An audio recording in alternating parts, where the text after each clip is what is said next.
Hello and welcome back to Council Island, your go-to source for your favorite reality TV show, which is Calgary City Council. I'm Alex Williams, your host today, and I'm joined by Denis Robinson. Thanks for joining me again, Denis. It's great to be here, Alex. Thanks for having me. And you've brought the conversation, which I really appreciate you doing. You also write a Substack, which I encourage people to check out. Denis does some really good summaries and analyses of City Council and the things that they discuss. So today we are going to be discussing the Water Bylaw Amendment, which just happened last week. It passed 10-5 with no amendments to it. So fill us in a little bit. What is this water bylaw? Right, so the water bylaw sort of sets all the rules for how council directs administration to run the water utility and make the rules for all the people, buying water from the water utility, and it covers like the stormwater and this sort of stuff too. So basically, what this update to the water bylaw was doing is it was moving the city towards some more conservation measures, and updating the water meters and updating the rules around how the city can disconnect somebody who's like not paying their bill or is going crazy, like there's like a grow op or something, like if something really weird's happening. Actually, the most common reason they disconnect is they have an emergency power to disconnect if things like spike suddenly, and it could only be caused by like a sudden major leak, and then they can just like disconnect without going and talking to anybody, because otherwise, like somebody's foundation's going to go or something. Right, right. But the controversial piece of it was twofold. It was the water restrictions, sort of basically you could call them permanent water restrictions, although they're extremely mild restrictions around lawn watering schedules, which basically say, okay, instead of just being able to water your lawn whenever you want to, you can water your garden, you can have your kids play in the sprinkler, but if you're just watering the grass with a sprinkler for a few hours, you can only do that every other day instead of any day of the week. So I think it's just like even odd addresses go like Monday, Wednesday, Friday, or Tuesday, Thursday, alternating weeks, Oh, something okay. like that. Right. Some like really simple system like that. Um, and then they're going to get some money to install new water meters to kind of like update the tracking of who's using how much, and update that system. That actually wasn't particularly controversial, or it wasn't talked about a lot on the council floor, although some people complaining about it online.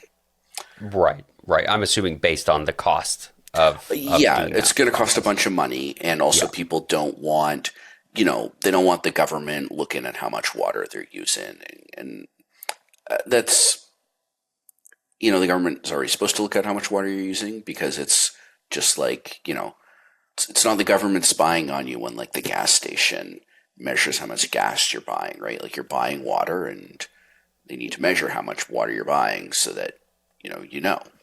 yeah, yeah. And I can appreciate, from somebody who, maybe already has concerns about how much data we give out and how much tracking there is in the world. Like I can appreciate that concern broadly, but you're right. Like this is something that's already being tracked. From the sounds of it, from what you're telling me, this is more about accuracy than anything else, and also being able to hopefully provide a better service as well. Yeah, I didn't get into the details of the water meters very much, but my understanding is that in a lot of cases it's an update of existing water meters which are aging out. Right, right. Yeah. And then fill me in a little bit on some of the more contentious issues, the things that were talked about a little bit more with this 10-5 split. Who voted in favor, who voted against, and what were the debates? Yeah, so the five people who voted against it were sort of the usual suspects in a lot of ways. Kim Tyers in Ward 1, Ward 11, Rob Ward, Ward 12, Mike Jameson, Ward 13, Dan McLean, and Ward 14, Landon Johnston. And they had really similar reasons, and they posted about it on Twitter, and I think the messaging was somewhat coordinated. And it basically said two things. We're losing 20% of our water, 22% of our water due to leakage and due to mismanagement of the city water utility. Before we tell Calgarians you can't use water in these days, before the bureaucrats run wild with all their rules. Maybe you should run the water utility properly before punishing Calgarians. That was roughly the argument. And on the other side, it was, well, these aren't really restrictions. This is just like a simple coordination.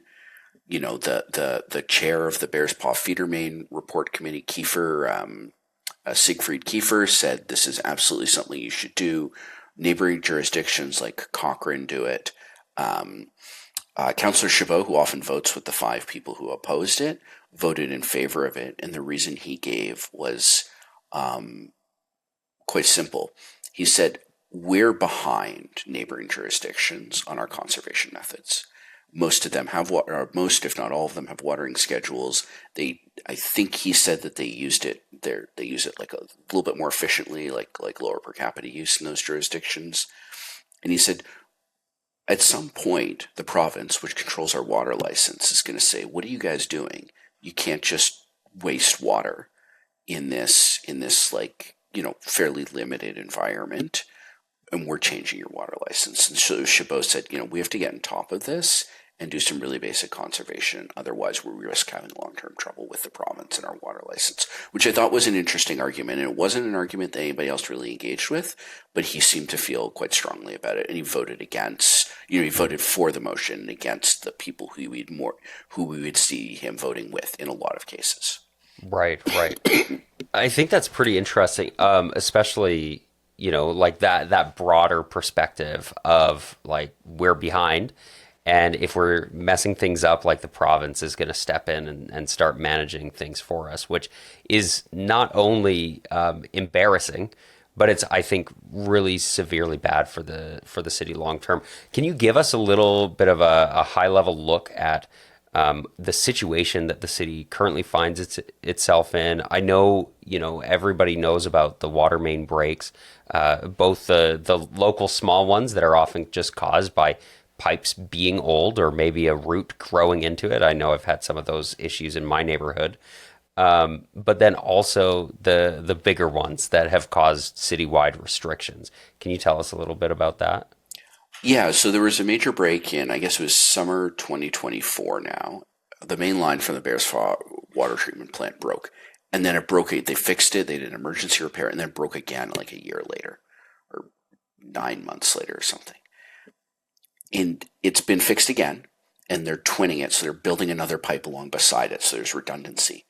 But the view of the expert committee and the engineers is that we're still basically in a crisis because the main feeder line could break at any time.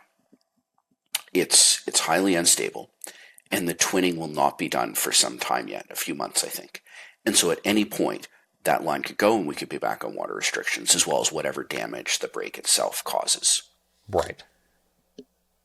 Given that, and I think that was the reason that Siegfried Kiefer supported this. He was like, look, you're in an emergency situation. This is like a really light touch, simple conservation method that nearby jurisdictions use. Just do it to help manage that risk. But there was another reason, and we have to think about there's sort of water restrictions are about reducing the amount of water we use. But they're not just about reducing the raw amount of water we use. Like, it's like, okay, we use 100, I mean, this is a totally made up number. It's much, much higher, of course. But let's suppose you use 100 gallons of water a week. Moving down to 90 gallons doesn't necessarily help you. What you need to do is you need to look at and say, okay, you use 100 gallons a week, but actually, 20 of those gallons we're using on Wednesday afternoons. Everybody's watering their lawn Wednesday afternoons. Everybody's taking a shower, whatever it is. Now that 20 gallons, that peak demand, that time when that graph is right up at the top, that's the time when we're maybe pulling too much out of the bow. We're pulling too much of the flow, like of what's flowing by out of the bow. And also that's the time when we have to build a system that has enough capacity to serve the whole city. Once you have the system up, just running it doesn't hurt that much. And the water keeps flowing by in the bow. You can pull some more out. It doesn't hurt to run it. The problem is if at that peak demand time you get too high and you start either taking too much from the bow or requiring like a bigger build out, a bigger capital build out, or if the Bears Paw feeder main goes down, if you overwhelm the much like smaller capacity system without the Bears Right. Paw plant online. Right. And that's why they want to what the rationing, the idea behind the rationing is they want to target the peak demand days. And the peak demand days are hot summer days when people tend to take cold showers, drink a lot of water, and everybody waters their lawn at the same time because it's like Right. that So hot it's day. it's a little bit more about the distribution of water usage, how we use it, when we use it, and trying to strike a little bit more of a balance. Now you mentioned rationing there, and of course, we can talk about supply and demand and everything else. So if you want, now might be a good time to get a little bit into that rationing versus pricing conversation. Yeah, yeah. So I just wanted to explain water licenses quickly Yeah. because Yeah. so I said there's we might not have enough flowing by in the Bow River, right, to meet our needs. And right now we're not actually that close to that number. But there's an additional thing that we have to do, and that's we have to comply with our water license. So the way water works in the Bow River and the kind of the surrounding networks is when things got started, like when people started farming it here in like 1905, the province issued licenses that says you're allowed to take some amount of water from the river and you have to put this amount of water back. And some people had capped licenses, some people have unlimited licenses. Calgary has one of their earliest licenses, and it's a very generous license. We're allowed to pull a lot of water out. We only have to put 80% of it back. But there are still limits. And the province controls that licensing system, not the city.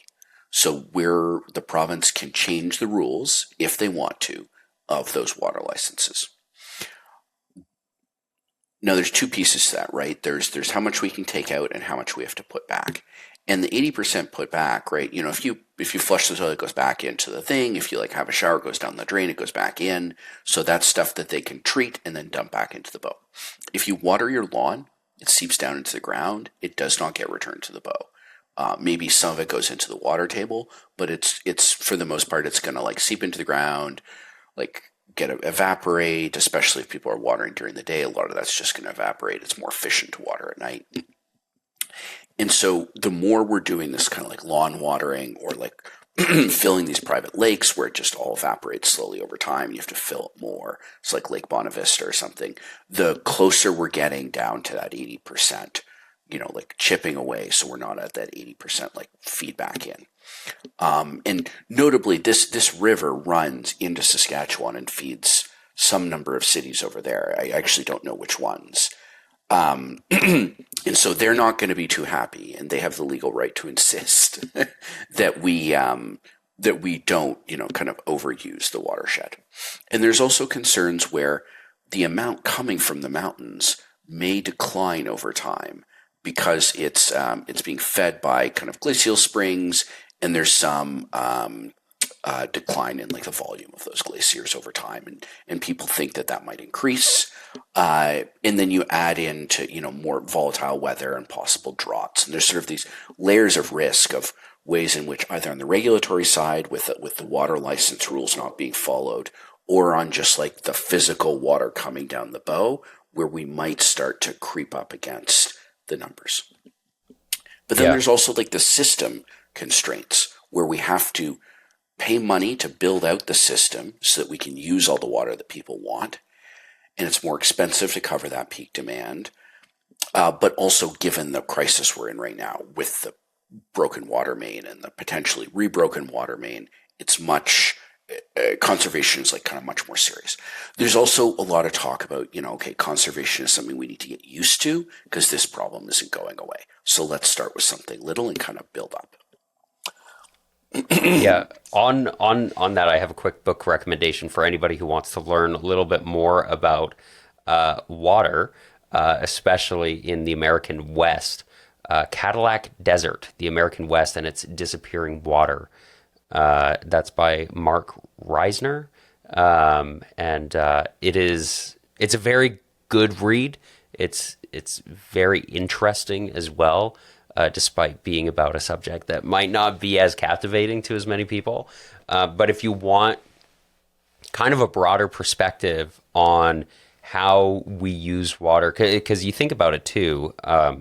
In the east, there's a lot more rainfall. There's a lot more water available to them through that. Whereas here, in a steppe climate in Calgary, we are much more reliant. If you want a green lawn, we are much more reliant on watering that lawn. If you want your trees to survive, we are much more reliant on watering those trees as opposed to just the stuff falls from the sky and everything's kind of taken care of. I was out on Vancouver Island a couple of weeks ago. It's like everything's just always green all the time, and you have to actually try and fight off nature from rotting things away. Whereas here, my great grandfather's farm shed is still standing. The planks of wood are still intact, right? So it kind of that's an interesting read, Cadillac Desert. Let's get it more into the Calgary context conversation. So we're worried about our water licensing. We're worried about what the future of our water situation is like because it is largely glacier fed. And so let's jump into the rationing versus pricing now, and how maybe we might better manage our water in the future, maybe. Yeah, so I didn't really care very much about the water restrictions. Probably just based on Siegfried Kiefer's advice, if I had been advising a counselor, I would have said, yeah, this guy thinks we're in a crisis. He and his committee are the experts here. I agree with their assessment that we're in a crisis, so do the water restrictions. But I actually don't think that the water restrictions are the best way to go forward for two reasons. And the first is really simple. The first is that I think they're moving towards a water utility. I think they're going to spin up a water utility. And if people don't like, council giving people water restrictions when you at least get to vote for council, people are not going to be happy about an independent utility giving people water restrictions and saying how much water. So I think there's actually a really, serious political risk. You don't want to have this independent, much less accountable body telling people you can and can't use water, and here are fines about when you water your lawn. That's not a road I think you really want to go down. Now, the independent water utility, though, would be a wholly owned subsidiary of the city of Calgary. And so ultimately any power that they have, emergency or otherwise, would come from city council's decisions. And so would city council not be able to set it up in a way that says, we get to decide the emergency powers. We can, in these certain situations, city council itself becomes the board and gets to decide, what emergency response we have. Yeah, absolutely. And I think emergency is the key thing there. I think in an emergency, people are actually pretty patient with what you do. Maybe post-COVID, there's a bit of grumpiness, but for the most part, and when emergencies happen, people are going to be pretty cooperative with temporary measures. These water restrictions are not temporary measures. This is supposed to be a long-term thing where this is the new normal. Now, I think they're justified in the emergency situation, but as a long-term solution for managing supply, I'm not sure there is great a solution. And once you spin the water utility off, you want to have council mucking around with it as little as possible. You want it to just function on its own. The point of spinning it off is sometimes they'll have to make difficult capital decisions that include increasing costs for people. And council doesn't want to increase costs for people. But if you move the water utility a little bit more distant, when we do need to increase costs to pay for the capital structure so you don't have another Bears Paw feeder main, those are the spots when having that kind of the distance from council helps a lot. Because they don't eat as much political junk for raising the prices to make those smart long-term decisions. Right. And what do you imagine those long-term decisions would look like? Well, it's quite clear we've been underinvesting in our water. That's why we're having so many problems. They underinvested in the capital infrastructure of the water system. And now it's failing in a lot of places. The main feeder line failed, and it's failing in neighborhoods because they weren't repairing the pipes consistently enough. An independent water utility, rather than having to worry about, what the property tax rate is this year and what's next year's election, they will just say, here's how much we need. Let's go and spend it. Away we go. And that'll go add on to your bill, and people might be unhappy about it.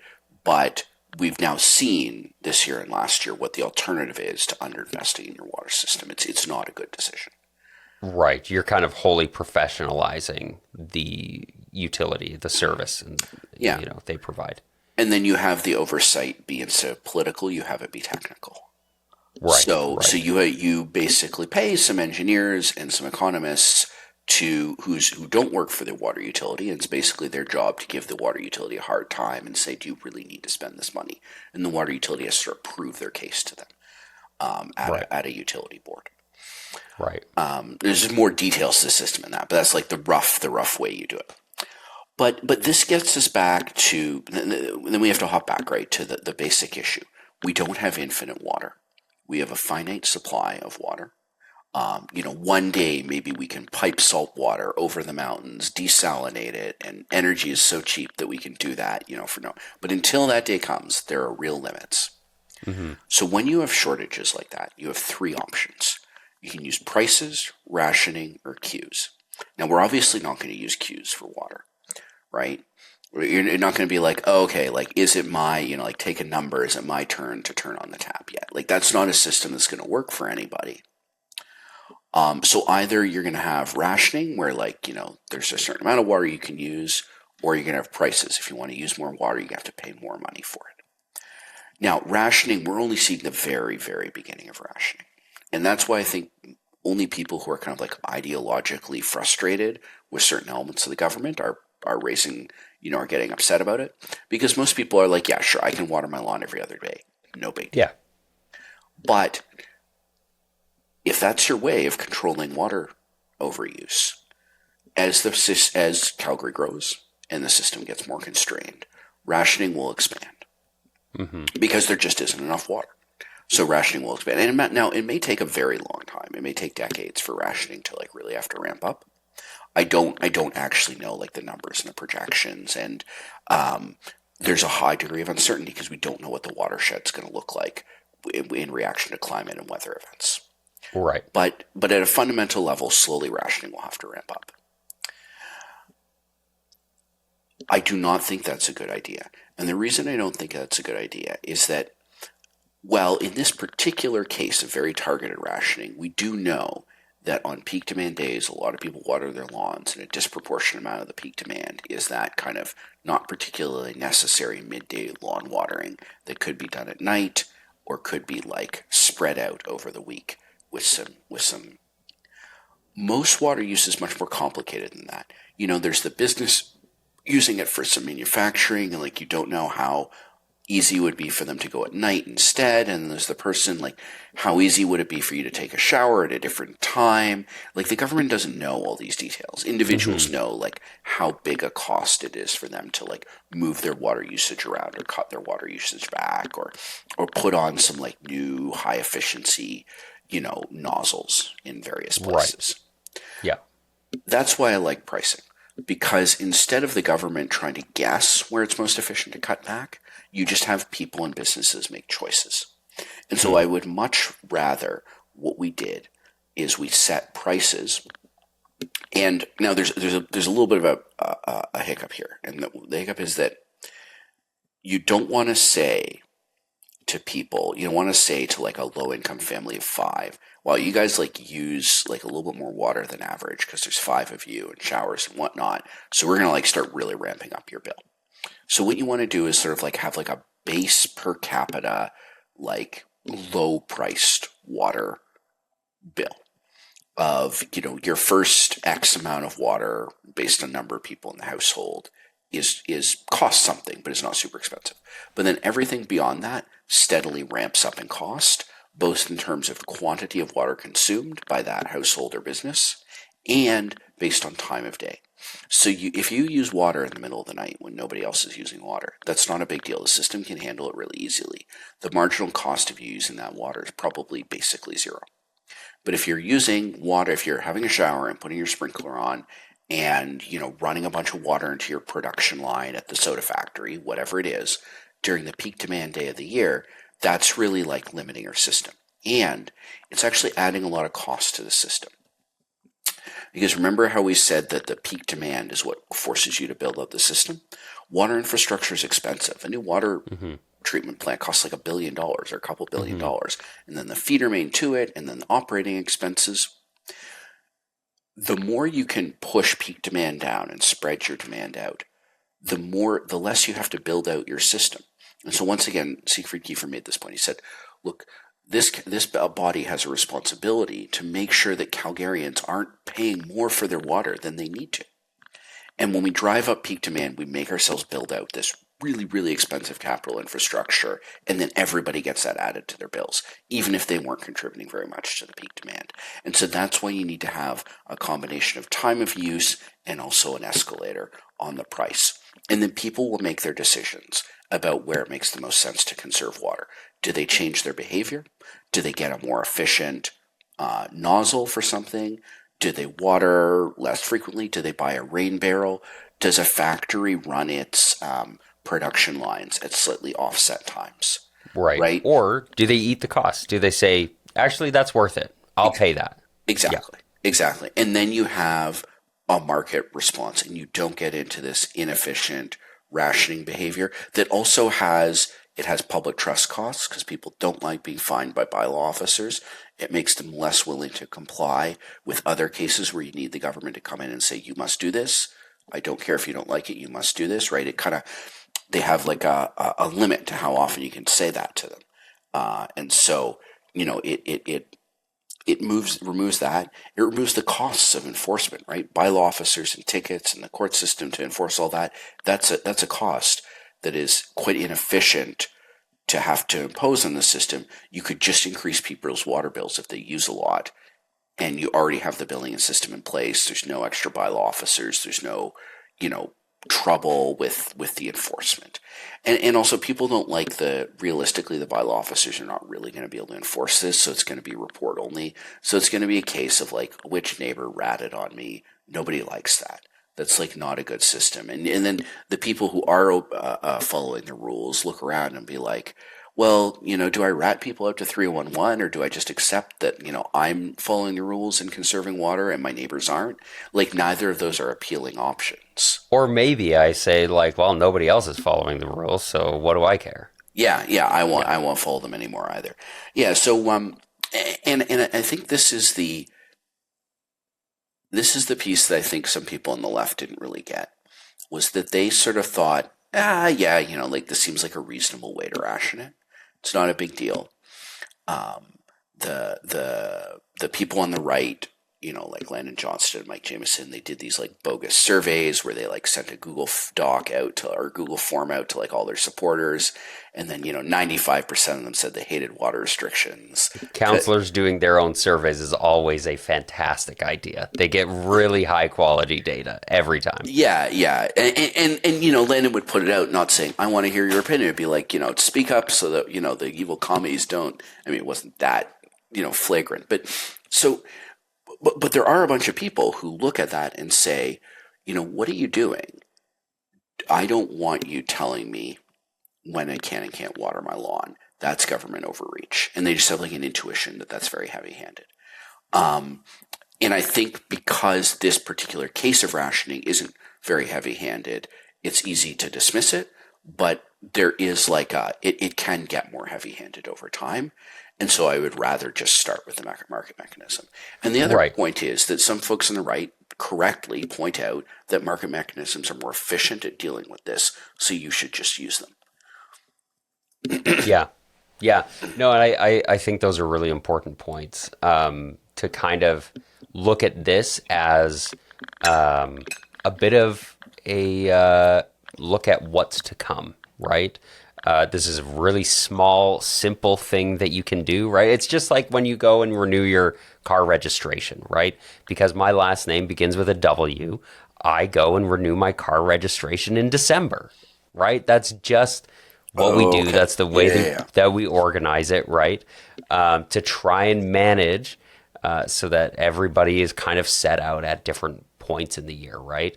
It's the same thing. Well, your house number is 32. That means that you can water your lawn on even number days, whatever, right? It's a very simple system, but it is, looking down the road, this isn't going to save us all of our troubles. This isn't going to prevent us from having future water main breaks, especially if we continue to underinvest in our infrastructure. And in some ways, I suppose, based on what you're telling me about, building for peak demand, potentially overbuild some of our infrastructure, build it bigger than it needs to be. I think those are also important considerations. Now, Denis, what else, or is there anything else that you wanted to cover while we're chatting here, or anything else you want to add to this conversation about the update to the water bylaw? Yeah, I would just say that this problem of kind of realizing that peak demand was starting to cause some issues is one that was started to be recognized in the electricity system in the 90s and the early aughts. So, somewhat infamously in Ontario, there was a massive blackout in 2003, I think. It was quite something. I was a teenager. I was a counselor at summer camp, and it was at like a small zoo, and the power went out, and like all the fridges and freezers where you had the meat for the animals. So like we just had to like we dumped the gift store ice cream freezer out on the lawn with all the kids, let them run wild, and then like all the staff and all the counselors had to like hurriedly distribute all the meat to the animals and like give them a double feeding because we didn't know when everything was gonna come down. It was a huge mess, that blackout. And the reason it happened is it was a heat wave. All the air conditioners were on at the same time. Ontario had previously been a winter peaking province, and they hadn't been ready for a summer peaking event. And it just like blew out the transmission system. And I think there was some small utility in Ohio that did something really stupid that caused some like reverberations through the grid and the way things functioned. And then everybody went out. But the fundamental problem was the supply shortage. And so they started to get serious about demand management, and they saved a lot of money doing electricity demand management. And so they brought in time of use pricing. So, during the peak hours of the day, it cost more, but if you run your, washing machine at night, it costs like almost nothing. And they saved billions and billions of dollars in infrastructure that they didn't have to build. So this is sort of a problem and this is why, Kiefer was suggesting it. It's a problem that's already kind of been dealt with and identified in the utility space, and there's a pretty clear way forward. And this is why they want the meters to be working properly, right? So that they can measure how much is going in, and they can do pricing properly in a timed way. And there are updates to water pricing coming to council, I think, in the fall. So this is something I asked Nate Schmidt about at one of his kind of like little town hall things downtown a couple days ago. And I pointed out, like, look, I don't care about the restrictions, but they seem inefficient to me. Why aren't you using a price mechanism? And he said, we are going to work on time of use pricing. That is going to be coming up soon, and that's something I'm interested in. And so I think I think there'll be complaints about that too, because nobody's ever happy. But that is the preferable system in my view, and I hope we get there. Yeah, I hope so. I'll be interested to see how it goes. I mean, right now we're in a situation where we're paying for it anyways. It's, a lot of this conversation has reminded me of the high cost of free parking. I think that's also a great book recommendation if you want to get an idea of different market mechanisms that can manage something like parking. I think a lot of those ideas and principles come into play in this water conversation as well.